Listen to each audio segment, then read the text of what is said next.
Hello friends, welcome to SMG channel. अगर आप मेरे चैनल के ऊपर नए हो तो चैनल को सब्सक्राइब कर दो and hit the bell icon to get the latest updates.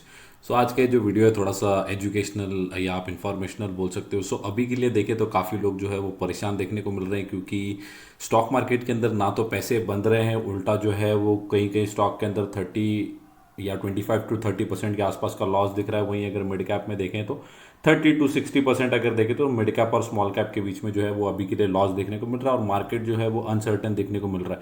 और कहीं पर भी अगर आप देखेंगे तो थोड़ी सी भी रिलीफ रैली या बाउंस जो है वो अगर इंडेक्स लेवल पे देखने को मिल रहा है, बट स्टॉक्स के अंदर नहीं।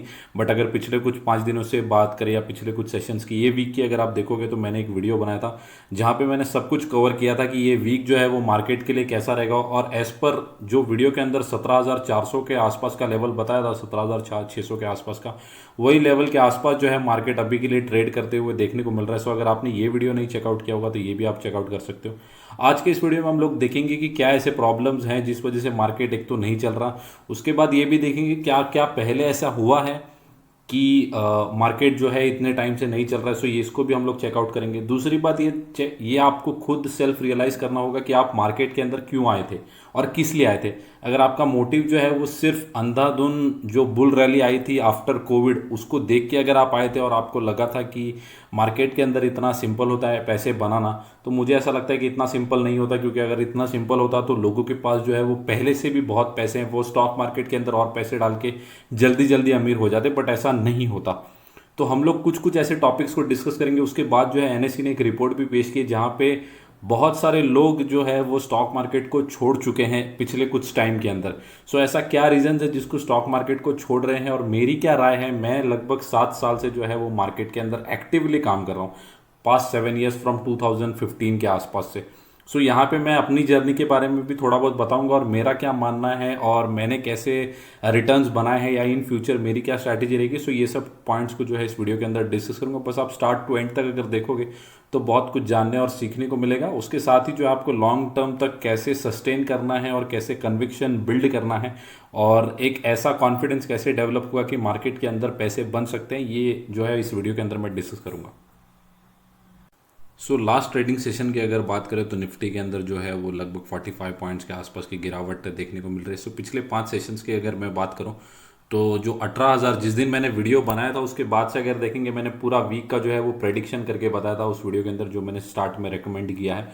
वहां से अगर देखेंगे तो एग्जैक्टली सेम लेवल्स के आसपास 17,400 के आसपास, 17,465 के आसपास जो है वो रुकते हुए निफ्टी देखने को मिला। अब मैं आपको एक चीज़ ये बता रहा हूँ कि 5 साल में अगर आप देखेंगे तो 5 साल में अगर आप ये पीरियड देख लीजिए जब बुल रैली स्टार्ट हुई थी उसके बाद अगर आप देखोगे तो 9 मार्च 2018 से लेके लगभग 2 साल, 2 साल में निफ्टी ने कितने पैसे बनाए? सिर्फ 18%।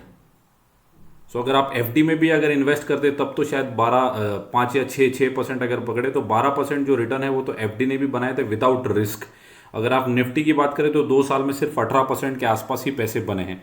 उसके बाद अगर आप देखेंगे तो अचानक से कोविड जो है वो हिट हो गया और उसके बाद मार्केट के अंदर गिरावट देखने को मिली। सो मार्केट में 8,600 से अगर आप बात करेंगे तो यहां तक रैली जो है वो 1 साल तक यहाँ पे चलती हुई देखने को मिली। वहां पे 100% के आसपास के जो पैसे है वो बनते हुए देखने को मिले। सो यहाँ पे अगर आप देखोगे तो 2 साल का जो है वो कंसोलिडेशन देखने को मिल रहा है, उसके बाद एक बड़ी बुल रैली देखने को मिली। और अभी के लिए बात करें तो अभी जो है वो बुल रैली हो चुकी है और पिछले कुछ टाइम से यहाँ पे भी देखोगे तो सेम लाइन बनते हुए देखने को मिल रही है कि सेम रेंज के अंदर मार्केट जो है वो ट्रेड करते हुए जा रहा है। सो कंसोलिडेशन हो रहा है, थोड़ी सी गिरावट भी देखने को मिलेगी, बट इवेंचुअली जो है मार्केट वापस से ऊपर जाएगा। और इसका जो है वो प्रमाण है यहाँ पे अगर आप देखोगे तो ये जो है वो मैं पहले ही बता रहा हूँ कि अगर आपने स्टॉक मार्केट में यहाँ पे एंटर किया है जब कोविड स्टार्ट हुआ या यहाँ पे एंटर किया, सो उसके पहले मार्केट की हालत सेम थी जैसी कि आज है। इनफैक्ट जो पहले था इतना डीआईएस के पास पैसा नहीं था जितना म्यूचुअल फंड आज के दिन इनफ्लो करते जा रहे हैं, जो पैसा मार्केट के अंदर आ रहा है। पहले उतना वॉल्यूम भी देखने को नहीं मिलता था जितना कोविड के बाद देखने को मिल रहा है। सो कोविड के पहले तो और भी बुरी हालत देखने को मिलती थी, बहुत कंसोलिडेशन और भी फ्रस्ट्रेशन जो है वो प्रीवियस इन्वेस्टर्स को हुई होगी। सो यहाँ पे जो रिपोर्ट आई है एनएससी की, वहां से अगर देखेंगे तो लगभग 38 लैक्स जो है लोगों ने स्टॉक मार्केट को छोड़ दिया। यहाँ पे अगर आप देखो 38 lakhs have left stock market in last 6 month. 6 महीने में 38 लाख लोगों ने जो है स्टॉक मार्केट को छोड़ा है। और ये जो नंबर है वो बढ़ता चला जाएगा, मुझे ऐसा लग रहा है लगभग 51 लाख के पास भी नंबर जाएगा तो कोई बड़ा नंबर देखने को नहीं मिला है। क्योंकि हर चीज़ का जो है वो पोटेंशियल है। आप ये काम कर सकते हैं कि नहीं, हर इंडिविजुअल के ऊपर डिपेंड करता है कि आपके अंदर कितना पेशेंस लेवल है, आप कितना झेल सकते हो, आपका पोटेंशियल कितना, ये सिर्फ आपको पता है। तो यहाँ पे जितनी ज़्यादा गिरावट होगी या जितने करेक्शंस होंगे या रैली आएगी, आप कितने को कवर कर पाते हैं या जो गिरावट है उसको पचा पाते हैं, ये इंडिविजुअल के ऊपर डिपेंड करता है। मैं तो सिर्फ एजुकेशनल वीडियोज़ बना सकता हूँ, या यूट्यूब पे अक्रॉस आप देख सकते हो जो भी यूट्यूबर्स अच्छे वीडियोज़ बनाते हैं। उसके बाद अगर आप देखोगे तो ये जो है यहाँ पे टिप्पणी यहाँ पे ये है कि ये जो है वो लॉकडाउन ट्रेडर्स देखने को मिल रहे हैं, जिनको पता चल गया है कि स्टॉक मार्केट की जो रियलिटी है वो क्या है। इसका मतलब यही है कि इजीली जो है मार्केट के अंदर पैसे देखने को बनते हुए नहीं मिलते। उसके बाद अगर आप देखोगे एनएससी के जो एक्टिव क्लाइंट्स देखने को मिल रहे हैं पिछले 6-7 महीने से गिरते चले जा रहे हैं। तो यहाँ पे अगर आप देखोगे तो 38 मिलियन से जो है वो गिरते 37, 37, 36, 36, 35 और 34। सो यहाँ पे अगर आप देखोगे तो जो रेशियो है वो डिक्लाइनिंग की तरफ जा रहा है, और जब भी अपकमिंग नंबर्स आएंगे तो आपको वो भी पता चलेगा। और उसके बाद अगर आप टर्नओवर देखोगे, टोटल टर्नओवर, तो वो भी 63,000 करोड़ के आसपास देखने को मिलता है, जो कि आज 51 करोड़ के आसपास देखने को मिल रहा है। सो यहाँ पे जो है वो ऑलमोस्ट गिरावट ही देखने को मिल रही है। तो बीच बीच में एक दो अपसाइड आ रहे हैं, बट ओवरऑल अगर आप फ्लो देखेंगे तो गिरावट की तरफ ही जाते हुए देखने को मिल रहा है। टर्नओवर का डेटा भी अगर आप देखोगे, और एक्टिव अगर यूजर्स भी अगर आप यहाँ पे देखोगे एनएससी के अंदर, तो वहां पे भी जो है वो गिरावट ही देखने को मिल रही है। सो यहाँ पे भी अगर आप देखोगे तो एक नंबर दिया हुआ है। सो लगभग यहाँ पे देखोगे तो 1 लाख करोड़ के आसपास का जो नंबर है, सॉरी 10 लाख करोड़ के आसपास का अगर आप नंबर देखेंगे तो ये जो है वो लास्ट मंथ का देखने को मिल रहा है। दिसंबर में अगर आप देखें तो ये शायद जनवरी का डेटा है। सो अगर दिसंबर का डेटा देखें तो 11,60,000 करोड़ के आसपास देखने को मिल रहा है, और नवंबर में अगर देखेंगे तो 12 लाख करोड़ से 11 लाख, 11 लाख से 10 लाख करोड़ के आसपास।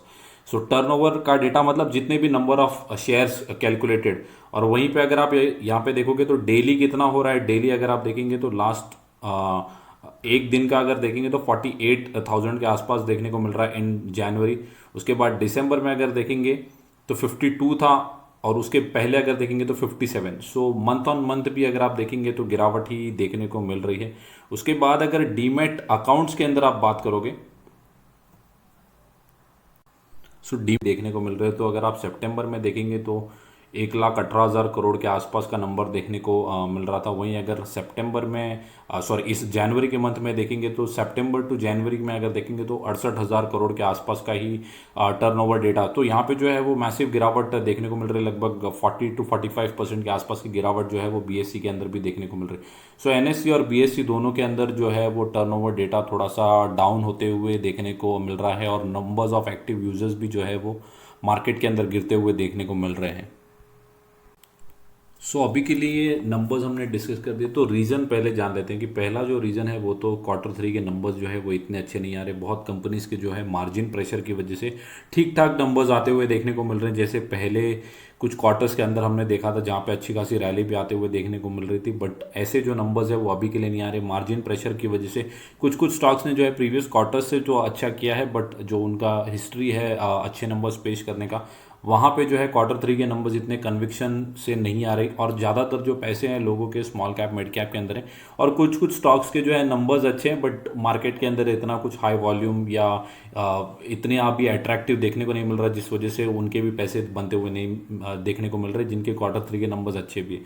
दूसरा अगर यहाँ पे रीज़न देखें तो इंडिया जो है वो थोड़ा सा ओवर वैल्यूड यहाँ पे देखने को मिल रहा है एज अ मार्केट। तो एफआईआईस जो है वो काफ़ी ज़्यादा ज़रूरी है ये जर्नी को आपको आगे लेके जाने में। या अगर आप प्रीवियसली भी देखेंगे जब बुल रैली आई थी तो कई कभी कभी ऐसा होता था कि दिन दिन में या महीने में अगर आप देखेंगे तो 50,000 करोड़ 60,000 करोड़ का जो इनफ्लो रहता था वो एफआईआईस की तरफ से भी देखने को मिलता था। सो इतना अगर बड़ा पैसा आएगा तो मार्केट के अंदर काफ़ी बड़ी रैली जो है वो आ सकती है। बट अभी के लिए जो एफआईआई वाला पार्ट है वो मिसिंग देखने को मिल रहा है इंडियन मार्केट्स के अंदर, जिस वजह से प्रॉब्लम है। और उनको ऐसा लग रहा है कि इंडिया जो है वो थोड़ा सा ओवर वैल्यूड है, तो वो लोग चाइना और यूरोप के अंदर इन्वेस्ट कर रहे हैं अभी के लिए। तीसरा अगर हम देखेंगे तो ये जो अभी मार्केट के अंदर ऑलरेडी प्रेशर देखने को मिल रहा था, फिर ये जो हिंडनबर्ग और अडानी ग्रुप के बीच का जो अभी इशू चलते हुए देखने को मिल रहा है, जिस वजह से और एक प्रेशर जो है वो क्रिएट होते हुए देखने को मिला।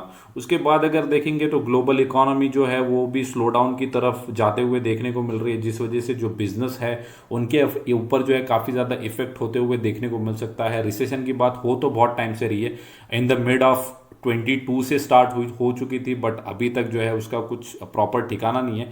बट ग्लोबल इकोनॉमी के लिए अभी देखें तो वो प्रॉब्लमेटिक ही देखने को मिल रहा है। उसके बाद अगर देखेंगे तो थोड़ा सा एक अनएक्सपेक्टेड इवेंट आते हुए देखने को मिला, रशिया और यूक्रेन का जो वॉर है वो देखने को हमें मिला।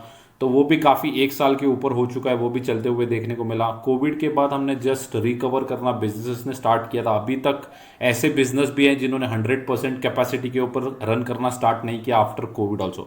सो ये 5 से 6 बड़े मेजर कारण है। उसके बाद अगर आप देखेंगे तो सिक्स्थ अगर आप रीजन देखेंगे तो जो है आरबीआई अगर इंडिया से देखे और फेड अगर यूएस से देखे तो जो इंटरेस्ट रेट हाइक करते हुए जा रहे हैं, सो ये बड़े रीजंस हैं। अब मैं कहूँगा कि ये 6 बड़े रीजंस हैं जिस वजह से मार्केट जो है वो अंडर परफॉर्म कर रहा है। बट सिचुएशंस हो सकता है कि 6 महीना सेम रहे, मुझे ऐसा लगता है 6 मंथ्स और प्रेशर देखने को मिल सकता है। और 1 सवा साल से जो है स्टॉक मार्केट के अंदर कोई पैसे नहीं बन रहे। पिछले कुछ टाइम से जो है वो मार्केट फ्लैट ही ट्रेड करते हुए जा रहा है, या कंसोलिडेशन फेज में है, या माइनर गिरावट आ रही है, या स्टॉक्स के अंदर देखें तो काफ़ी बड़ी बड़ी गिरावट जो हो चुकी है। तो मुझे ऐसा लगता है कि 6 मंथ्स 8 मंथ्स के आसपास जो है वो और प्रेशर देखने को मिल सकता है। और जैसे ही इन्फ्लेशन कंट्रोल में आएगा और इंटरेस्ट रेट हाइक जो है वो जो रेस किया था उसको वापस से गिराना स्टार्ट करेंगे, तो फिर से जो है मार्केट के अंदर ग्रोथ आते हुए देखने को मिल सकती है, और वापस से स्टॉक्स के अंदर रिकवरी भी आते हुए देखने को मिल सकती है। जो जीरोधा के अंदर काफ़ी ज़्यादा जो अकाउंट्स हुआ है वो देखने को मिल रहे हैं, तो वहाँ के जो सीईओ हैं नितिन कामत, उन्होंने यहाँ पे ये कहा है कि 50% जो है वो डीमैट अकाउंट ओपनिंग के अंदर जो है वो फॉल देखने को मिल रहा है। नए अकाउंट जो है वो ओपन नहीं हो रहे, तो लोग एक तो एग्जिट कर रहे हैं स्टॉक मार्केट से, और 50% जो है वो डीमैट अकाउंट्स के अंदर गिरावट देखने को मिल रही है। सो ये जो है वो थोड़े से ऐसा मुझे लग रहा है कि लोग जो है वो थोड़े से फ्रस्ट्रेटेड हो चुके हैं मार्केट से, और पिछले कुछ टाइम से बहुत लंबा कंसोलिडेशन जो है वो देखने को मिला। और शायद उन्होंने प्रीवियसली ऐसा देखा नहीं होगा, क्योंकि आफ्टर कोविड जो है वो सिर्फ ग्रीनरी ही देखने को मिली, सिर्फ बुल रन ही देखने को मिला। बट वो भी आपको ध्यान में रखना है कि अगर आप 5 साल पहले अगर आए होते तो 5 साल पहले भी आपको यही सिचुएशन फेस करनी पड़ती कि आपको ऐसे ही बैठे रहना पड़ता, और मार्केट जो है वो मुश्किल से कभी एक दिन ऊपर, अभी के लिए अगर मार्केट देखेंगे तो 2-4 दिन ऊपर जाता है, फिर नीचे जाता है, वापस से जो है थोड़ा बहुत बाउंस देखने को मिलता है। सो अगर आप यहाँ पे अगर आप देखेंगे तो अक्टूबर से अगर देखेंगे, अक्टूबर 2021 से लेके अभी तक का जो टाइम है लास्ट ट्रेडिंग सेशन तक, मार्केट ने जो है वो सिर्फ 1% के आसपास नेगेटिव रिटर्न, जिसका मतलब है कि कंसोलिडेशन फेज जो है वो चलते हुए देखने को यहाँ पे मिल रहा है। सो ऑलमोस्ट 1-1.5 साल आप पकड़ सकते हैं कि 1.5 ईयर्स के आसपास जो है हो चुका है कि मार्केट जो है वो कंसोलिडेशन फेज के अंदर चल रहा है। और हो सकता है कि ये 6 महीना 8 महीना और चले, तो हो सकता है कि 2-2.5 साल के आसपास जो है वो मार्केट सेम रेंज के अंदर ट्रेड करता हुआ मिले, या वापस से गिरावट, बट वापस से जो है वो तेज़ी वापस से आपको मार्केट के अंदर देखने को मिले, क्योंकि ये 100% श्योर ही है। क्योंकि अगर आप लाइफ टाइम अगर देखोगे तो निफ्टी जो है वो एक ही जगह पे, यहाँ पे भी अगर आप देखेंगे तो यहाँ पे भी गिरावट जो है वो देखने को मिली थी 2008 के आसपास, जब बड़ी गिरावट यहाँ पे हुई थी। तो यहाँ पे भी जो मार्केट है वो काफ़ी ज़्यादा गिरावट यहाँ पे हुई थी, लगभग 5,700 के आसपास से अगर देखेंगे तो मार्केट ऑलमोस्ट आधा हो चुका था। सो वहाँ से भी अगर आप देखेंगे आज के दिन मार्केट जो है वो 17,000 के आसपास, सो एक ही रेंज के अंदर ट्रेड होगा नहीं। यहाँ पे अगर आप देखेंगे तो फ्लैट ही बार्स देखने को मिल रहे हैं। सो ओवरऑल मेरा यही कहना है कि आपका जो मोटिव है वो सिर्फ, आपको ऐसा नहीं सोचना है कि मार्केट में अगर आज पैसे इन्वेस्ट किए तो कल बन जाएंगे या 6 महीने बाद बन जाएंगे। सो अगर आप आज पैसे इन्वेस्ट करते हैं, वो भी अगर 20-25% 30% के आसपास के डिस्काउंट, तो आपको ऐसा सोचना है कि 1 साल बाद रिटर्न्स मिलेंगे। सो आपको एक असेट की तरह जो है एक शेयर को अगर आप ट्रीट करेंगे तो ही जो माइंडसेट है वो चेंज होगा, और आप लॉन्ग टर्म तक कन्विक्शन के साथ होल्ड कर पाएंगे। सो मैं काफ़ी ज़्यादा शेयर जो है वो अच्छे जो भी डिस्काउंट पे और क्वालिटी स्टॉक्स होते हैं वो मेरे चैनल के ऊपर फॉलो करता शेयर करते रहता हूँ। तो वो भी जो वीडियोज़ हैं आप चेकआउट कर सकते हैं, और उसके हिसाब से अपना इन्वेस्टमेंट जो है वो कंटिन्यू कर सकते हैं स्टॉक मार्केट के अंदर। सो ये थी मेरी ओवरऑल कॉमेंट्री। सो अगर आपको वीडियो अच्छा लगा होगा तो वीडियो को लाइक कर दो एंड चैनल को सब्सक्राइब। Thank you guys.